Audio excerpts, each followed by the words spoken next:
the music industry has become another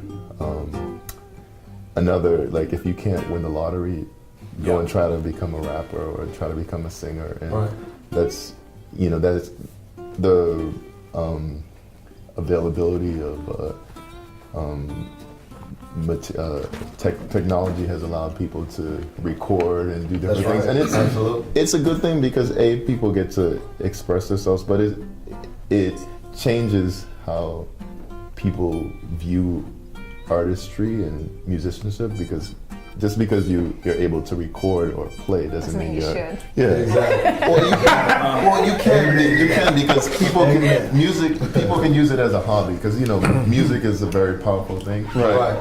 There's a distinction between a hobby and a career and a profession. Not everyone can be a professional NBA player in the NFL. Not everyone can be a doctor. Not everyone can be a lawyer. Exactly. But the great thing about the internet is everybody can thinks they can for as long as they want. That's true. And even if they've only got 500 viewers worldwide, they can keep doing their nonsense. Well, some of them have millions of views worldwide. The interesting thing, we did a show for Machine Gun Kelly, one of P. Diddy's artists. And we did a contest on Reverb Nation, have an opportunity to open up for Machine Gun Kelly. Amazingly, I didn't even know who Machine Gun Kelly is. I'm like, who's Machine Gun Kelly? And then when they say he was Bad Boys, and I was amazed on how many people submitted to open up for this kid. It was like over 500. But it goes back to what you were saying, that like the first 30 seconds of your song should be the best part of your song when you're trying to impress one of these A&Rs.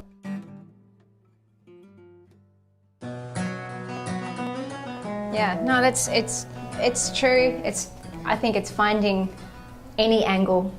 It doesn't matter what your angle is, and people are like, what's your gimmick, what's your thing, what's your deal? That's true. I mean, I think in terms of the mentality of really everyone, when they listen to music, you kind of want to have a vision in mind of what's the artist look like, what do they do, what's the culture what's the culture associated with the music, because that's just how we think now. We think in terms of what's, when you see the video clip and it doesn't match the song and you're like, what? Well, and I think a lot of that is because of the internet and the way it's changed the music industry and the way people can find music so readily available out there now. There's a million artists out there that you don't have the luxury of someone actually listening to an entire song. If you're not catching them by the time you get to your first chorus, they're lost, because their attention span now is a lot less because of the internet. It's not only the internet. I mean, it's a lot of things. I mean, it's just the way that we culture. Become. I mean, if you watch television, it's clip, clip, clip, clip, clip. It's things shock quickly. value and it's shock value. It's this and that.